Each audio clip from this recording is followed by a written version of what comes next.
हर pregnant lady चाहती है कि उसकी डिलीवरी नॉर्मल हो।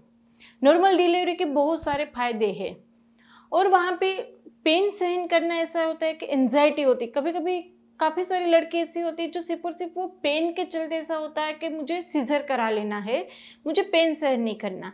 तो वो जो पेन रहेगा वो अपने आप वहाँ पे आप में इतनी ताकत आ जाएगी कि उस टाइम पे आप उस पेन को सहन भी कर पाएंगे। और पेन ऐसा नहीं होगा कि अभी आप ऐसे बैठे हो और बहुत ही सिवियरिटी के साथ पेन आ जाएगा जो आप बिल्कुल बर्दाश्त नहीं कर पाएंगे। ऐसा पेन नहीं होगा। पेन धीरे धीरे बढ़ेगा, पहले 2-3 घंटे में एक बार आएगा, फिर आपको धीरे धीरे जो पेन के बीच का समय, 2 पेन के बीच का समय है वो कम होता जाएगा। यानी कि आपकी बॉडी, आपका माइंड उसके साथ कोप अप कर पाएगा। ऐसा सडन आउटब्रेक नहीं होगा वहाँ पे पेन का कि आप उसको इमेजिन ही नहीं कर पाओगे, सहन ही नहीं कर पाओगे।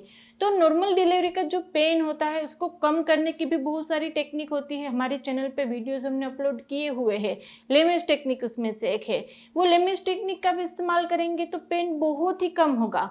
मेडिसिन भी आती है, जी हाँ, होम्योपैथिक मेडिसिन ऐसी आती है जो पेन की इंटेंसिटी को कम करता है। प्लस जो लेबर का पेन होता है, पहला बार यदि आपका डिलीवरी होने जा रही है तो लेबर पेन 10 से 12 घंटे तक का भी हो सकता है।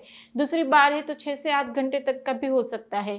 तो जो होम्योपैथिक मेडिसिन इस तरह से काम करेगी जिससे आपका लेबर पेन जो होगा, जो ड्यूरेशन होगी वो शॉर्ट होगी, यानी कि 6 या 8 घंटे में पहली बार में भी आपकी डिलीवरी हो जाएगी।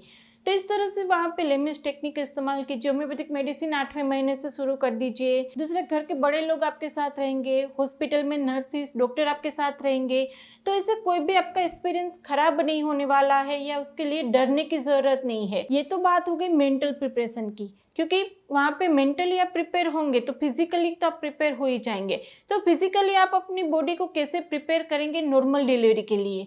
देखो, हमारी जो जनरेशन है उसमें सीजर के रेट बढ़ गए हैं। उसका एक मेन कारण ये है हमारी लाइफस्टाइल। पहले के हमारे मम्मी के टाइम पे या दादी के टाइम पे लाइफस्टाइल ही ऐसी थी जहाँ पर उसके जो नीचे का पोर्शन होता है, जहाँ से हमारा जो लेबर के जो मसल मेन होते हैं वो पहले से काम करते, जैसे वो बैठ के कपड़े धोया करती थी, बैठ के खड़े उठ के, बैठ के खड़े उठ के, इस तरह से उसके किचन नीचे थे तो उसमें उतना किचन में इतना काम रहता था। पानी भरने के लिए दूर जाना पड़ता था। तो वहाँ पे उन लोगों की मसल की ऐसी एक्सरसाइज हो जाती थी। और प्रेगनेंसी के 9 महीने के दौरान भी उसका ये काम चालू ही रहते थे।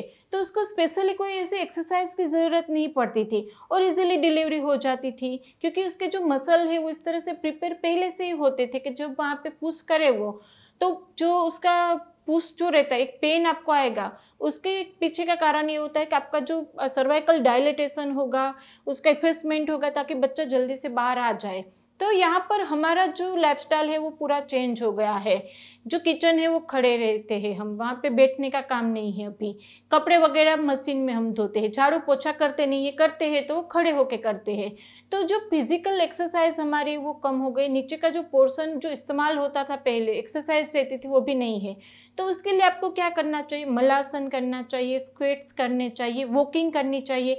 ऐसी एक्सरसाइज आप चौथे महीने से ही शुरू कर दो। स्पेशली 3rd ट्राइमेस्टर में तो आपको करनी ही चाहिए, ताकि आपके मसल इस तरह से प्रिपेयर हो जाए कि जब वहाँ पे लेबर शुरू हो तो सर्वाइकल डायलेटेशन भी इजीली हो जाए, इफेसमेंट भी इजीली हो जाए, तो बच्चा जल्दी से बाहर आ जाएगा।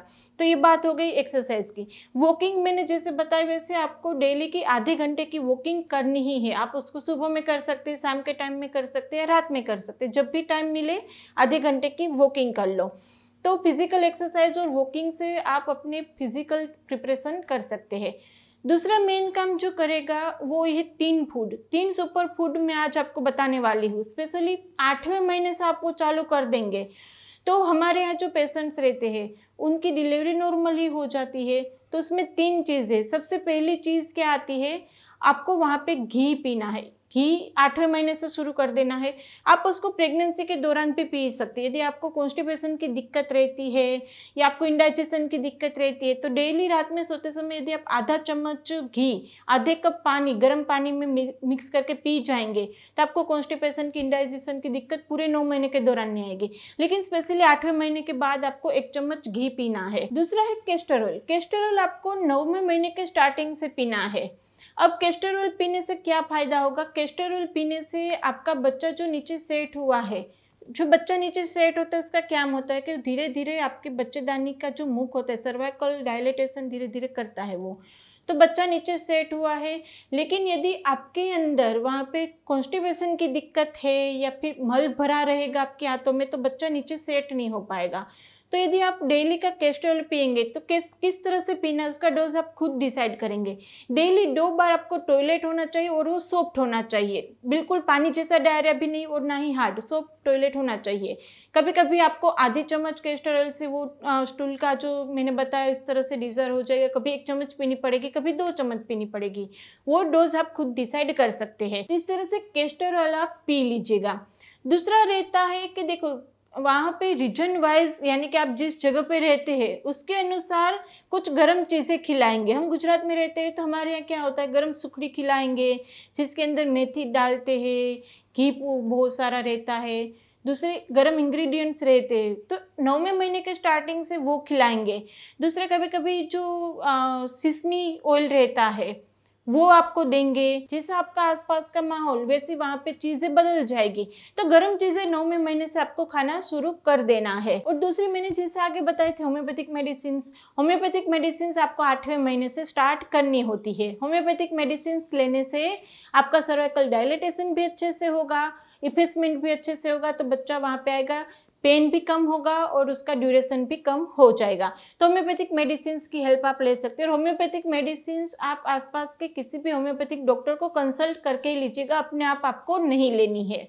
तो ये बात हो गई कि आप नॉर्मल डिलीवरी वहाँ पे करना चाहते हैं तो उसके लिए मेंटली फिजिकली कैसे प्रिपेयर रहेंगे। अब चलो कुछ भी करके ऐसा होता है कि लास्ट के टाइम पे बच्चे में कोई कॉम्प्लिकेशंस आया या आपके अंदर कोई कॉम्प्लिकेशंस आया तो सीजर करना पड़ता है, तो हमें वहाँ पर ऐसा नहीं है कि नहीं मुझे तो नॉर्मल ही करानी, कुछ भी हो जाए नॉर्मल करेंगे, ऐसा नहीं है। यदि आपके डॉक्टर लास्ट के टाइम पे कोई कॉम्प्लिकेशंस के चलते सीजर आपको डिसाइड करेंगे या सजेस्ट करेंगे, तो आपको वहाँ पे आपकी और बच्चे की हेल्थ देखनी चाहिए। नॉर्मल सीजर बाद में आएगा, तो आप वहाँ पर उस तरह से टाइमली डिसीजन ले लीजिएगा। इसमें से भी कुछ कंफ्यूजन है, कुछ क्वेरी है, तो आप हमें कमेंट बॉक्स में पूछ ही सकते हैं, इंस्टाग्राम पे फॉलो कर सकते हैं। वीडियो अच्छा लगे तो इसको लाइक एंड शेयर कर दीजिएगा। अभी तक गर्भगुरु को सब्सक्राइब नहीं किया तो कर लीजिए, क्योंकि आपके लिए बिल्कुल ही फ्री है। तो चलिए फ्रेंड, फिर इसी तरह से मिलेंगे नए वीडियोस के साथ, तब तक के लिए stay healthy, stay happy, bye.